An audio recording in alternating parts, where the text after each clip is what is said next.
All right, this is a review of the Apple Pencil, the first generation. It's exactly what it looks like. It's in this white color, fits perfectly into the case here. But this is what it looks like out of the box. This is the writing end right here, kind of this pointed stylus.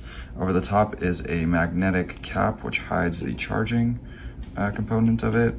You do require an adapter such as this one in order to essentially allow this to plug into like a standard lightning cable, but super easy to use.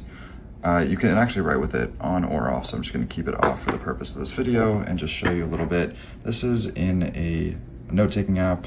This is called Notability, but essentially the Apple Pencil replicates a pen. So this is the Apple Pencil. If you excuse my, my poor penmanship, you can see that it's really responsive, really easy to use.